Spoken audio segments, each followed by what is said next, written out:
Hello everyone, my name is Ario and I am a member of the Partito Comunista. I'm here with Mr. Harpal Brar and I am most grateful to Mr. Brar for allowing me this opportunity to discuss his views on the Russian Revolution. In case some of you are not familiar with Mr. Brar, he's an Indian communist politician and writer based in the UK. He's the founder and former chairman of the Communist Party of Great Britain, Marxist-Leninist, and the editor of Lalkar, the oldest anti-imperialist newspaper in the UK. Mr. Brar has written multiple books on subjects as a communist, perestroika, the complete collapse of revisionism, Indian republicanism, imperialism, anti-Zionism, anti-colonialism, and the British General Strike. Harpal is also the co-founder of the Ends of China campaign and author of the book Socialism with China's Characteristics. Harpal, firstly, what in your opinion was the cause of the Russian Revolution? There were several causes. The first one was Russian regime of the Tsars was very oppressive. It oppressed vast masses of people in the countryside as well as in the town, but especially in the countryside, because they were the biggest landowners. They oppressed people, and Russian serfdom was only abolished in 1860s, but really it gave away not to liberation of the peasantry, but to their poverty, because they had to buy their land and they were tied to that enterprise for a very long period of time. Then on top of that, they borrowed a lot of money from imperialist countries, especially Britain and France, but especially France, and they had to pay huge interest on those loans. They were dragged into every war that their imperialist moneylenders demanded of them. So they were dragged into the First World War, where the Russian armies performed incompetently and very, very badly indeed. And this led to Russia's basically causing the conditions which would lead to the Bolshevik Revolution. Up to the time of the Russian Revolution, it was generally considered a proletarian revolution could only take place in the advanced capitalist countries. Now, this was in a backward country, and this is a contribution of Lenin's to the development of revolutionary thought and revolutionary Marxism, that since capitalism had turned into monopoly capitalism to imperialism, it had created a system of world economy, and every country was part of that world economy. So revolutions, given the circumstances, revolution could break out, whether they were in advanced countries or industrially backward countries, where the imperialist chain proved to be the weakest. And at that moment, it proved to be the weakest in Russia. Then, of course, on top of that was the fact that the Russian proletariat was led by such a revolutionary party as the Russian Social Democratic Party, Bolsheviks, which later on became the Communist Party of Russia first, and then the Communist Party of the Soviet Union. And what was important about the Bolshevik Party was that the Bolsheviks, under the leadership of Lenin, fought against opportunism for a whole period, beginning with 1902, 1903, right up to the beginning of the First World War in 1914. They fought against their opportunists, they expelled their opportunists, and they fought against opportunism also on the European front against Trotskyites and people who followed Bernstein. Although at the time they were denounced as splitters, leftists, etc., they proved to be right, because they were the ones who actually stayed true to Marxism. Second International had by that time become rotten. It had performed some useful services. It had mobilized and organized the European proletariat, but it was done in peaceful times, where you took part in local elections and parliamentary elections, and you measured your success by how many seats you had in the parliament. Whereas the Bolsheviks also took part in the elections whenever they were allowed to. Tsarism didn't allow for these opportunities very often. But they did take part in these elections, especially when the revolution, after the defeat of the 1907 revolution, was on the downgrade. And so Bolsheviks adopted different tactics in that period and took part in all kinds of activities, including taking part in elections. But for them, the elections were not to capture parliamentary seats, but to use the parliamentary arena to denounce parliamentarism, to expose the rottenness of Zionism. So the communists who are true to Bolshevism, who are true to Marxism-Leninism, in any country where they take part in electoral activity, it is not to become the ruling party through elections. It is basically to expose parliamentarism, to expose what social democracy became after the First World War, a rotten representative basically of the bourgeoisie. So all these factors came together and Tsarism fell in February, or in the European calendar, in March 1917, and a whole period, which in revolutionary times is a very long period, from February, March to October, November 1917, is the period of preparation for the October Revolution. As Lenin said, what separates the democratic revolution from the socialist revolution is the preparedness of the masses. That's the most important. And during that period of time, the Bolsheviks were able to win a majority in the Soviets, and they were therefore able to launch the October Revolution. That's really, in my view, some brief causes for the October Revolution. A strong Bolshevik party, the rottenness of the Russian regime, the very poor performance in the war, when the Russian capitalists and European capitalists were making a lot of money. The Tsarist soldiers sometimes did not even have a gun to fight with. Several people were sharing one gun. And of course the peasantry that was deprived of land and were being oppressed had a great effect, because most of the Tsarist army were actually peasants with uniforms. And so they knew the conditions of their families back home, and they were very willing to do that.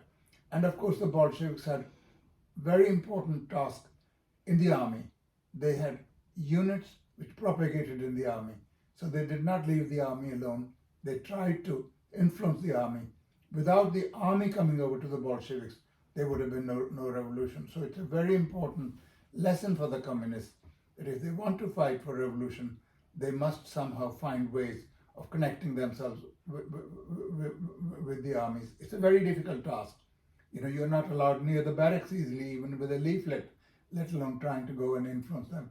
But somehow we have got to find the way of actually having cells and units within the army. Thank you. And why do you think the Russian Revolution is important? It's important for a number of reasons, and they're not necessarily in the order of importance, because I'll say them at random. But if importance is to be given, the most important part of its importance is that it actually destabilized imperialism. Imperialism since 1917 has never been able to recover the confidence and the stability that it enjoyed before 1917 revolution. You may say that it doesn't sound right in view of the collapse of the Soviet Union, in view of the reversal in the movement that we faced for the last 40, 50 years.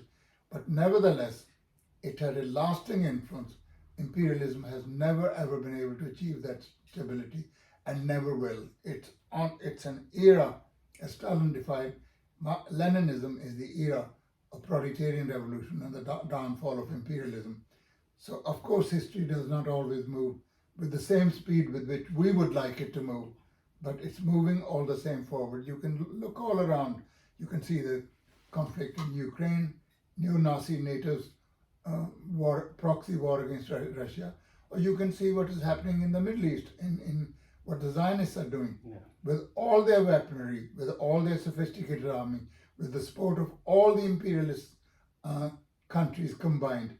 The little people of Palestine are able to breach through the barrier created for them and caused havoc there, killed about 1,400 Israelis, quite a lot of them soldiers, some not soldiers, and a demolished number of police stations and army posts in the area. And this has given a devastating blow to Zionism and its imperialist backers. And that really is, in my view, a ramification of the October Revolution. People in the colonies didn't even think of revolting much earlier before the October Revolution. But the October Revolution actually became the abettor and the instigator of revolts all over the world. That's why the Bolsheviks were hated so much. That's why Russia was hated so much. The second thing it did was it not only actually committed a breach in the front of imperialism by causing a revolution in a European imperialist country, namely Russia, it also delivered a devastating blow to the rear of imperialism, i.e. its colonies. The Bolsheviks became really the banner for the liberation of colonies.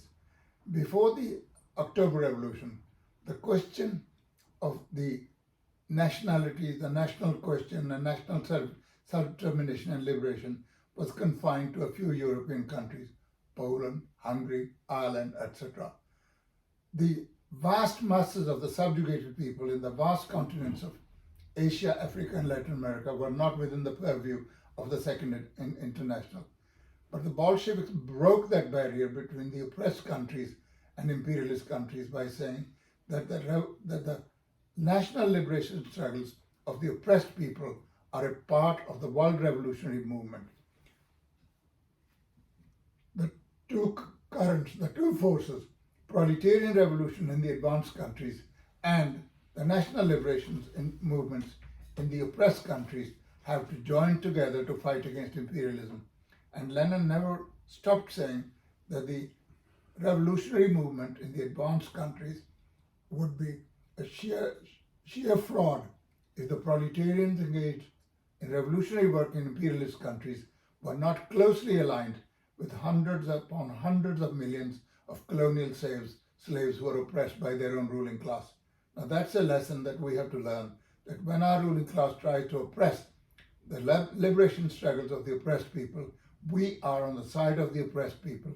We must mobilize the proletariat in support of them, and not as the so-called communist parties in Europe are doing today, sending heart-wrenching messages to the Zionist, fascist, colonialist settler regime in Palestine and saying, we are with you. What's the difference between American imperialism, British imperialism, French imperialism on one side, and these working class parties? They're a shame to the working class of their own country and to the proletariat internationally. They are they're a blot on the science of Marxism and Leninism. So that's another thing that the Bolsheviks did. And what's more, they taught an example to the proletariat. Russia was considered by Lenin, quite rightly, to be a prison house of nations, where oppressed nationalities, the Georgians, the Kazakhs, the Armenians, the Tajiks, the Turkmenians, they were all oppressed. And Lenin's policy, Bolsheviks' party of national self-determination, freed these people. At the time of the October Revolution, they were given a chance. If you want to separate from us, that's fine. Lenin always compared the question of self-determination to the ordinary situation of married couples living together and divorce. We don't advocate divorce, but at the same time, we want people to live with each other by consent. We don't want the woman to be forced into cohabitation with a man and deny her the right to separate if she's being oppressed. Likewise with the nationalities. We want nations to unite together. We are for unity, we are not for separation. Bolsheviks party was not to say, go away, we don't want you. It was, we want to live with you, but on the basis of equality. And that is why the nationalities, minority nationalities, played a tremendous role in the Russian Revolution. And they joined the Russian Federation in a union which became the old glorious USSR, Union of Soviet Socialist Republics, and so that liberation could come under the flag of Proletarian Internationalism, under the leadership of the proletariat of the dominant nationality, and bring people together. They did not have to be animosity. Elsewhere, people are fighting against colonialism. They have to fight with weapons in hands, but not with the Bolsheviks. They were given the absolute right to secede if they wanted to determine their own future. But equally, that was also self-determination. They decided to join with the Russian proletariat and built the wonderful society that Soviet Union was. In my view, humanity has not done anything better than the Russian Revolution and what followed from the Russian Revolution, the collectivization of agriculture, the industrialization of the country, and its crowning glory in defeating fascism in the Second World War. So that's another thing it did. The third thing it did was, before the Bolshevik Revolution, there was a difference between people of oppressed nationalities and oppressing nationalities. There was a difference between blacks and whites. There was a difference between people of different religions. Some were considered to be the carriers and bearers of advanced civilization, i.e. the whites, the colonialist powers, etc. And others were incapable of that. They were only meant to be slaves.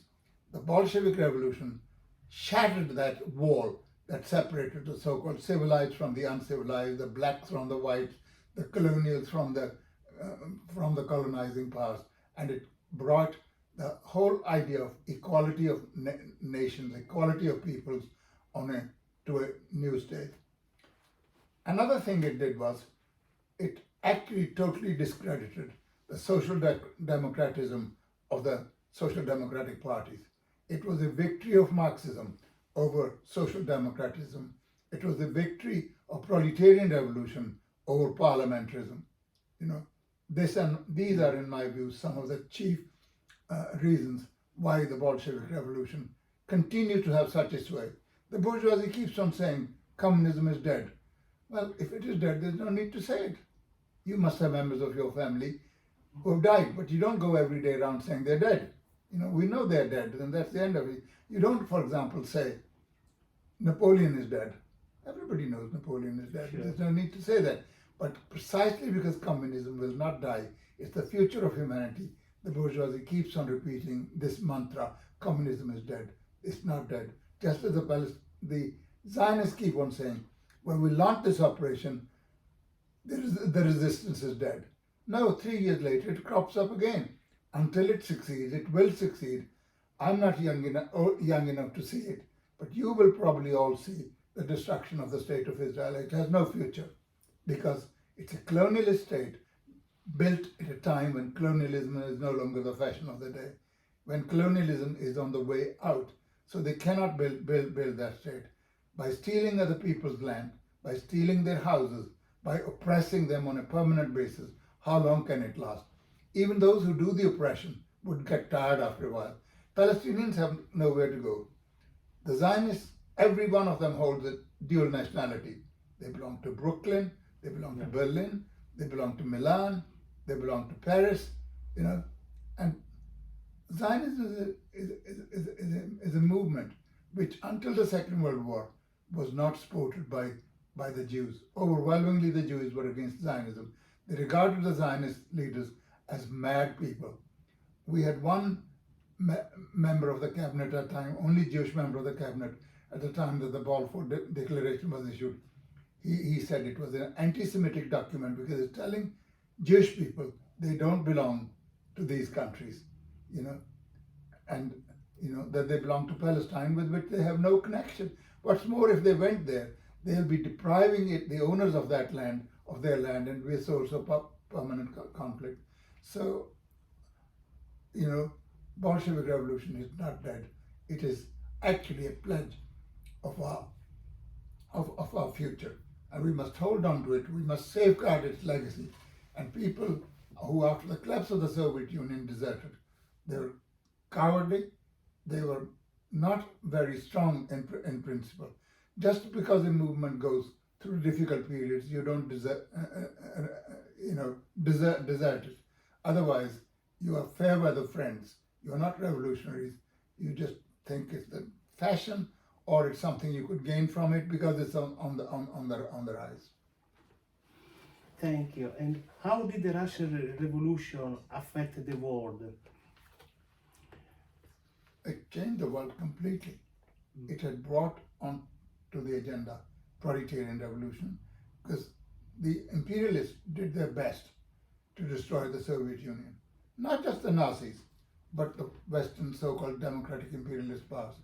They all the time had the intention of directing Hitler eastwards, that Germany should fight against the Soviet Union. In this way, they wanted to achieve two objects: weaken Germany and weaken the Soviet Union.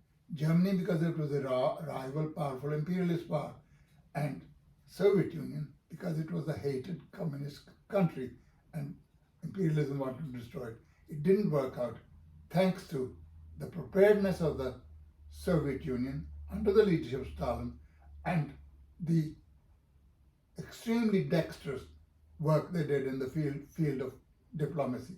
They tried their best to have an alliance with the Western imperialist powers to fight, to prevent Germany's aggression against European countries. It didn't work out.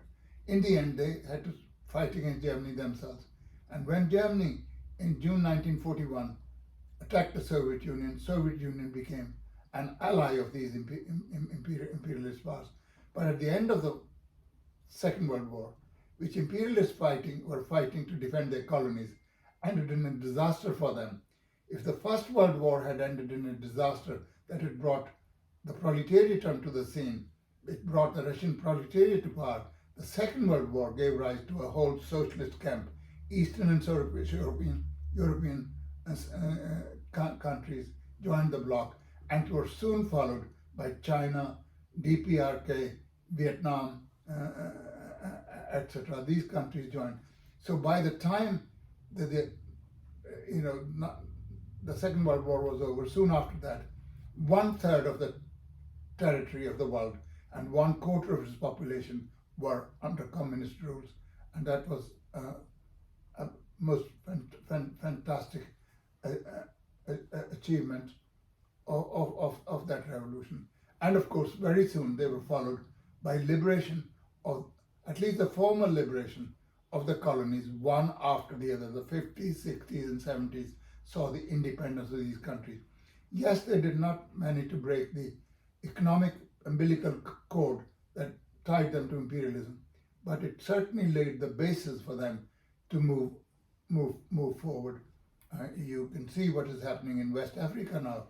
One after another, these countries are, even if it's through the army. A lot of people, of course, don't like army rule. I don't either, right? But in certain circumstances, they are the only ones who have the mass support who can actually expel the imperialist powers. The French were refusing to leave Niger. In the end, the huge demonstrations in the capital of Niger, Niamey, and the pressure exercised by the new military rulers forced them to leave. They tried to mobilize, because they always like to fight proxy wars. They don't like to shoot with a gun on their own shoulders. They like to put on somebody else's shoulders and pull the trigger. So they try to mobilize West African countries like Nigeria and company to invade Niger, to restore what they call the legitimate democratic government. But they don't give a damn about democracy anywhere. The main thing was that they want to protect their own interests. Niger, for example, is the source of uranium to imperialist countries, both for weapons and for nuclear power for peaceful purposes. Every third bulb in France is lit by uranium that comes from Niger. Nigerian people, only about 10 or 15% have access to electricity. But the French are not short of electricity. And partly, not completely, it's due to what they get from Niger. And the story is repeated in country after country. So these countries are trying to achieve liberation. History has turned unexpectedly in a different corner. For the moment, they're not allying with Soviet Russia because it doesn't exist anymore. They're allying with Russia, capitalist Russia, they're allying with China, a number of countries, and this gives them a breathing space. China's Road and Belt Initiative, for example, is allowing various countries to get onto the course of development through the development of infrastructure, and the Chinese are helping very much. And the Russians, for example, are also undermining the very foundations of not just US imperialism, but of the combined NATO powers. They are bound to be defeated, whether it takes 6 months or 2 years, they're bound to be defeated in Ukraine. In my view, the most important contradiction and the most important question of present day, which the communist movement must face, is the proxy war waged by NATO against Russia through Ukraine. The defeat of NATO countries in that would mean the disintegration of NATO. It wouldn't bring socialism straight away. It's not a fight for socialism, but it will, by weakening imperialism, lay a solid basis for the development of the movement in different countries.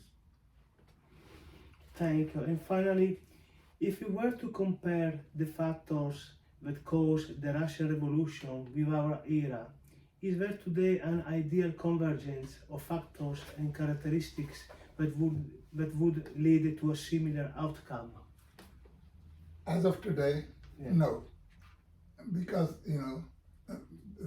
for a number of reasons, objective and subjective. The working class in European countries is not in a state of ferment.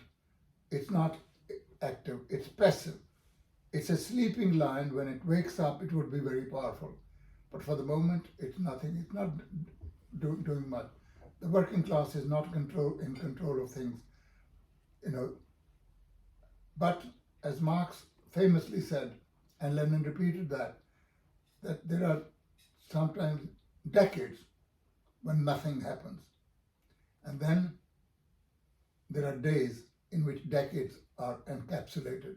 Things happen very quickly. I do not know when this will be happening. But when I look around how imperialism is being shaken, how it is being defeated in country after country. Since the Second World War, there's only one victory that the United States of America has achieved in the battlefield. That is against tiny Grenada, when they overthrew the government of a country with a population of 90,000.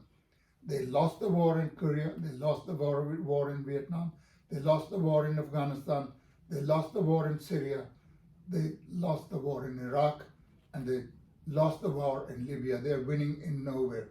All they can actually show on the balance sheet is they destroyed millions of lives and they destroyed wealth in countless quantities, wealth belonging to other people. They stole other people's money, but they have not won. And so when I see that all these things happening, they're slowly, if I may use the expression, quantity is shortly going to turn into quality. When this will happen, I'm not able to say, but certainly there's no need for us to be disheartened. I think we're living in 30 years for the first time in a very exciting period, and there is something to look forward to. We must take part in the most small activity as well as big activities. You know the old saying in your country, all roads lead to Rome. Yeah. And we must work in such a way that everything we do is in the furtherance of proletarian revolution and national liberation. That is what we can do, and that's what we can hope for and work for. Mr. Brar, thank you very much for allowing me today to talk to you. I'm very honored, and I wish also to say thank you on behalf of the Partito Comunista. And this video interview has been produced in collaboration with the Communist Party of Great Britain, Marxist-Leninist, a party that Partito Comunista is honored to be linked to. And may I say, Please, Mr. Brar. Thank you and your party, Partito Comunista Italiana, for sparing the time to come and interview me. I'm not telling you anything that you or your party don't know, but I'm obliging because you asked me to be interviewed. And thank you so much. Thank you very much. Such a pleasure for us. Thank you, Mr. Brar.